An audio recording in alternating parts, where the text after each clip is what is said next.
ആകാശവാണി. നമസ്കാരം. വാർത്തകൾ വായിക്കുന്നത് ഗീതു പ്രകാശ്. പ്രധാന വാർത്തകൾ. പ്രധാനമന്ത്രി നരേന്ദ്രമോദിയുടെ പ്രതിമാസ റേഡിയോ പ്രഭാഷണ പരിപാടി മൻ കി ബാത്തിന്റെ 119 പതിപ്പ് ഇന്ന് രാവിലെ 11 മണിക്ക്. പ്രധാനമന്ത്രിയുടെ 3 ദിവസത്തെ മധ്യപ്രദേശ്, ബീഹാർ, അസം സന്ദർശനത്തിന് ഇന്ന് തുടക്കമാകും. ബാഗേശ്വർ ധാം ഗവേഷണ സ്ഥാപനത്തിന് പ്രധാനമന്ത്രി ഇന്ന് തറക്കല്ലിടും.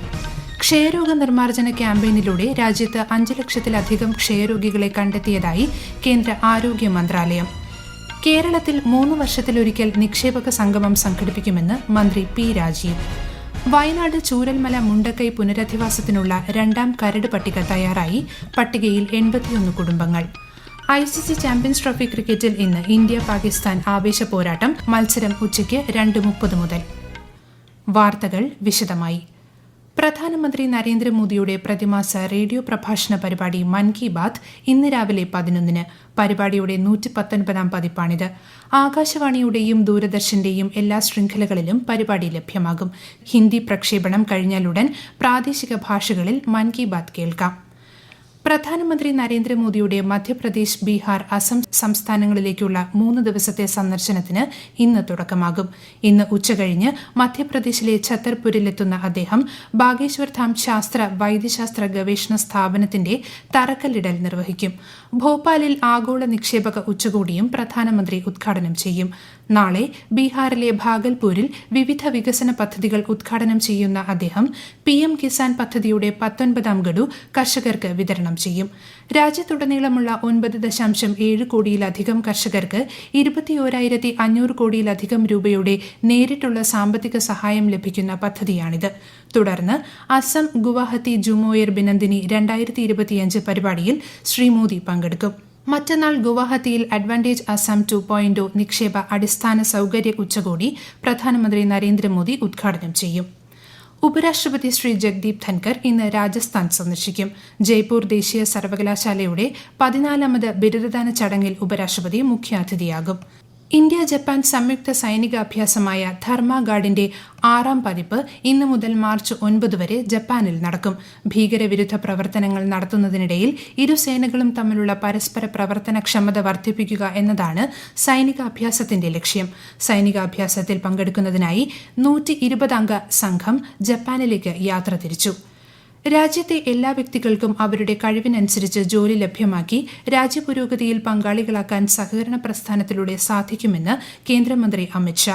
സഹകരണ ബാങ്കുകളെ ഒരു കുടക്കീഴിൽ കൊണ്ടുവരുന്നതിനായി അംബ്രല ഓർഗനൈസേഷന് രൂപം നൽകിയെന്നും ഇതിലൂടെ എല്ലാ സഹകരണ ബാങ്കുകളെയും ശക്തിപ്പെടുത്താനാകുമെന്നും ശ്രീ ഷാ പറഞ്ഞു.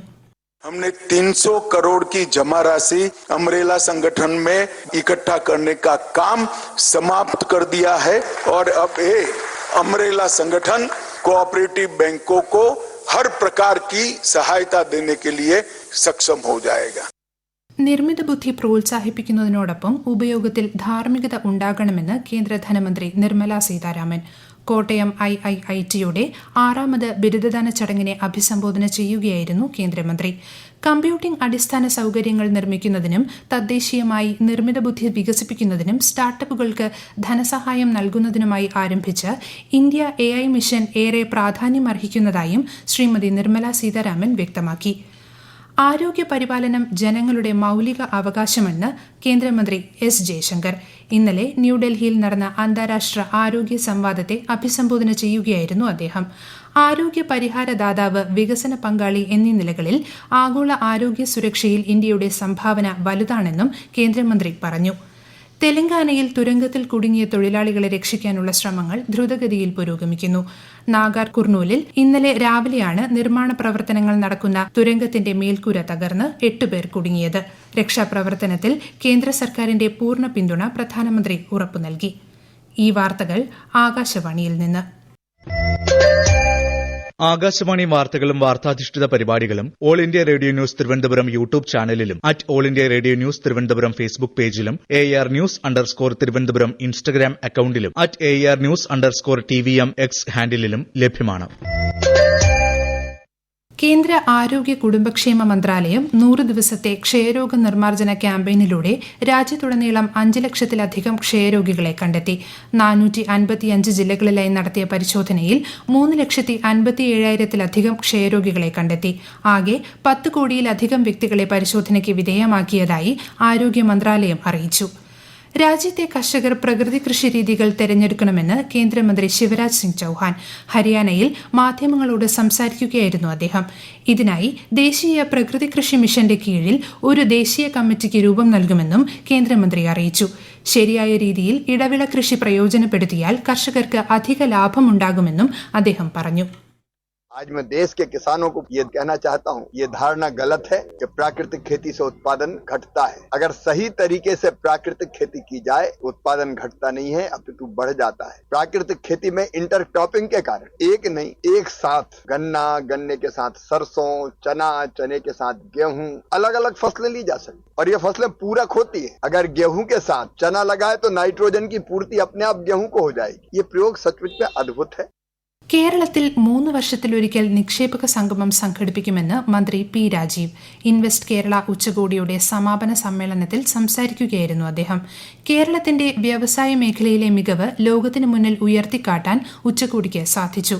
ആകെ 1.53 ലക്ഷം കോടി രൂപയുടെ നിക്ഷേപക വാഗ്ദാനങ്ങളാണ് കേരളത്തിന് ലഭിച്ചതെന്നും മന്ത്രി പറഞ്ഞു.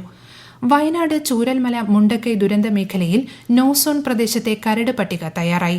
വാസയോഗ്യമല്ലാത്ത വീടുകൾ ഉൾപ്പെടുന്നവരുടെ പട്ടികയാണ് പുറത്തിറക്കിയത്. 81 കുടുംബങ്ങൾ കരട് പട്ടികയിൽ ഉൾപ്പെട്ടിട്ടുണ്ട്.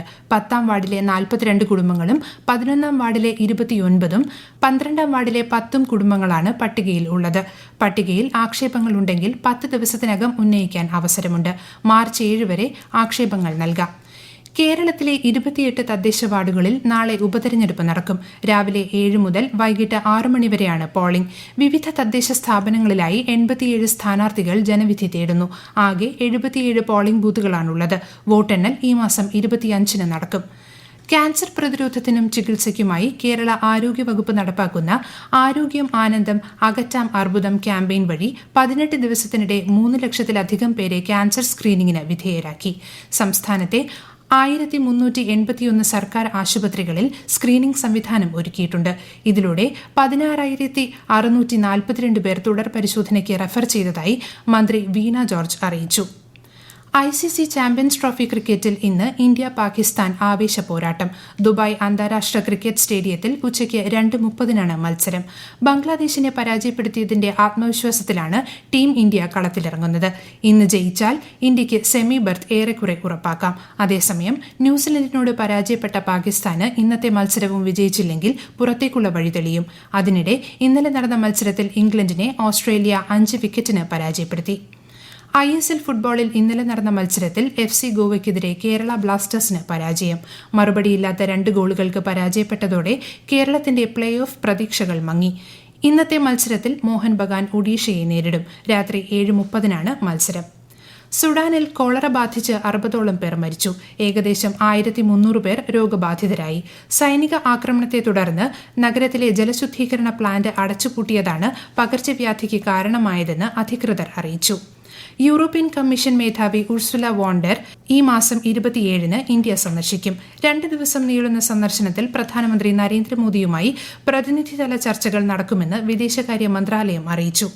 പ്രധാനമന്ത്രി നരേന്ദ്രമോദിയുടെ US സന്ദർശനം ഫലപ്രദമായിരുന്നുവെന്നും സന്ദർശനത്തിലൂടെ ഇരു രാജ്യങ്ങളും തമ്മിലുള്ള ബന്ധം കൂടുതൽ ശക്തിപ്പെട്ടുവെന്നും വിദേശകാര്യമന്ത്രി S. ജയശങ്കർ.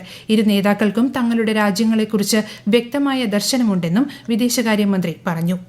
പ്രധാന വാർത്തകൾ വീണ്ടും. പ്രധാനമന്ത്രി നരേന്ദ്രമോദിയുടെ പ്രതിമാസ റേഡിയോ പ്രഭാഷണ പരിപാടി മൻ കി ബാത്തിന്റെ 119-ാം പതിപ്പ് ഇന്ന് രാവിലെ 11 മണിക്ക്. പ്രധാനമന്ത്രിയുടെ 3 ദിവസത്തെ മധ്യപ്രദേശ്, ബീഹാർ, അസം സന്ദർശനത്തിന് ഇന്ന് തുടക്കമാകും. ഭാഗേശ്വർ ധാം ഗവേഷണ സ്ഥാപനത്തിന് പ്രധാനമന്ത്രി ഇന്ന് തറക്കല്ലിടും.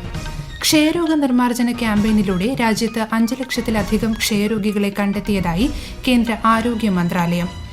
കേരളത്തിൽ 3 വർഷത്തിലൊരിക്കൽ നിക്ഷേപക സംഗമം സംഘടിപ്പിക്കുമെന്ന് മന്ത്രി പി രാജീവ്. വയനാട് ചൂരൽമല മുണ്ടക്കൈ പുനരധിവാസത്തിനുള്ള 2ാം കരട് പട്ടിക തയ്യാറായി. പട്ടികയിൽ 81 കുടുംബങ്ങൾ. ICC ചാമ്പ്യൻസ് ട്രോഫി ക്രിക്കറ്റിൽ ഇന്ന് ഇന്ത്യ പാകിസ്ഥാൻ ആവേശ പോരാട്ടം. മത്സരം ഉച്ചയ്ക്ക് 2:30 മുതൽ. വാർത്തകൾ കഴിഞ്ഞു. അടുത്ത വാർത്താ പ്രക്ഷേപണം ഉച്ചയ്ക്ക് 12:30.